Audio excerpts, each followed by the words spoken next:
One, two. Yo, what up? This is Chong and welcome to Chess and Chill PH. So, what's up guys? Magandang gabi. Una sa lahat, binabati ko muna yung pamilya ko, yung asawa ko, si Marian Nicole, mga anak ko, Mike Pengdos. Maraming salamat sa suporta. So, this will be the first time na official na mag-upload ako sa YouTube.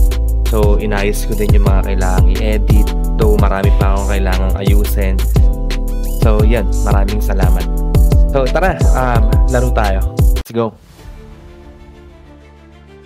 So, ganun pa rin. Isang mabilis lang na laro. Pipilitin natin na matapos kagad yung laro. So, ang naninibago ako ngayon kasi medyo landscape and malaki yung screen. Unlike dun sa mga una kong upload. Diba? For TikTok yon. So, ito na siya. Feeling ko mabagal yung internet ko ngayon kasi hanggang ngayon loading pa siya, no? Okay. D4, D5, ganun pa rin. Nilabas niya agad yung queen. So, ganun ang atake natin. Once nilabas yung queen, yun lang yung pupuntirehin natin. So, meron ako ditong option para itira to. Pero for sure, yan lang yung ititira niya, yung pawn. C3 lang yan. Develop na lang tayo ng pyesa. So, dito tayo. So, kamusta kayong lahat? Tinatry kong mas maging enjoyable yung paglalaro ng chess na to. Kasi, yan, gusto ko talagang magkaroon ng maraming followers. Yun, nag-update na. Nag-update na yung moves information, no? So, ganun pa rin. Develop lang. Plano natin is makapag-casting. Feeling ko, titira niya to eh. No, subukan natin. Tignan natin lahat ng mga posibleng yun niyang itira. Tsaka ang nakita ko dun sa mga dati kong videos, napapatigil ako ng pagsasalita. No? Parang mas naisip ko na ituloy-tuloy siya.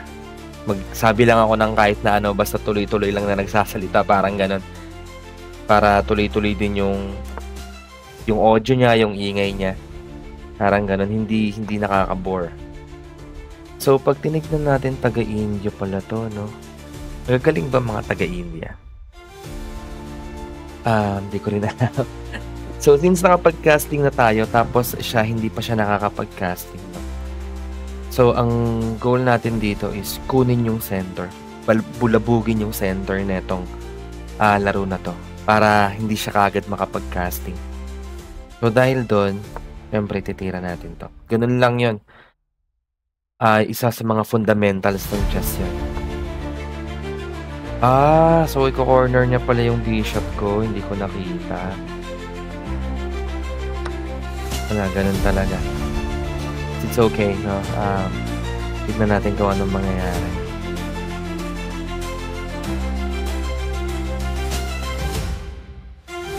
Kinain niya yan. Kainin ko to.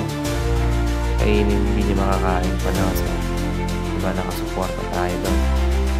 Yan o, ganito humihina yung boses ko kasi nag-iisip ako eh. Yun pala yung kailangan kong i-work on. Na habang nag-chess, malakas pa rin yung boses. Okay. Ano bang next na pwede kong itira dito? Kasi kakainin mo itong bishop ko. Pwede i-check ko muna siya dito. No? Or kainin ko yun. Hindi rin pwede. Balik ko dito. Banyo to. So, 7 minutes pa ako. Mahaba-haba pa to para makapag-isip. Actually, pwede ko namang hindi talaga to kainin.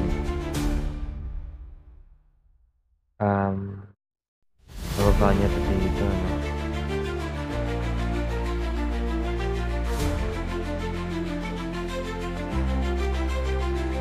Angat ko to.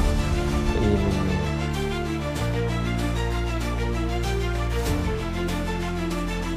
Lagay ko to dito. Kainin mo. Lagay ko kainin.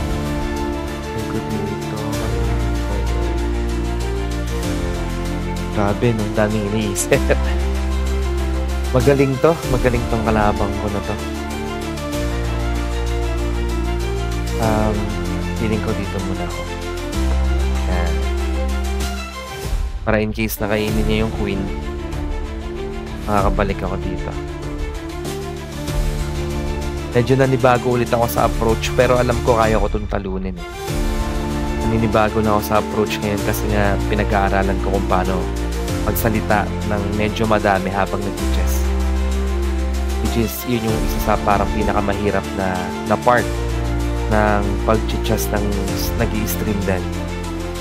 Ganun siya. Pero eventually, for sure, makukuha ko din to. So, nagkaroon lang ng technical error. Nawala yung audio ko. Wait.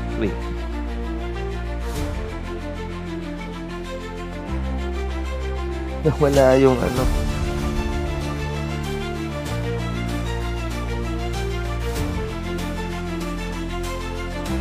Nawala. Ganun. Wait lang.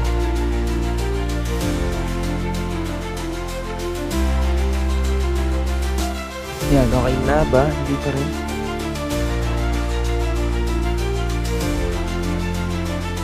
Shucks, wala. Ayun, okay na. Anong nangyari dun? Yun, okay na. Ilan yun? 1 minute. Sorry guys, nagkaroon ng technical error. So, ayun, magka-casting siya dito.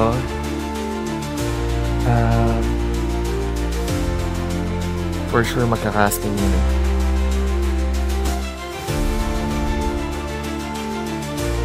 Okay.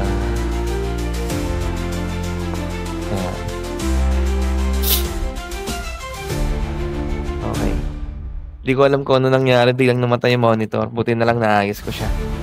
So, 8 minutes pa siya. Tapos ako ay 5 minutes na lang. Sobrang laking lamang niya sa oras. So, kailangan ko mas mabilisan pa. Tingnan natin kung makakaporma pa ako ng checkmate dito. Balak na talagang kainit to. Siyempre kasi ang lakas niya eh.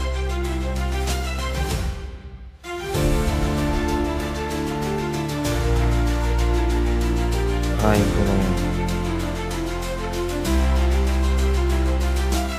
Or angat. Pwede naman angat. Since magaling siya, hindi ako nag-expect na queen ang ipangkakain niya dyan. Well, pag ginawa niya yun, ay! Ginawa niya. Ba't ginawa niya yun?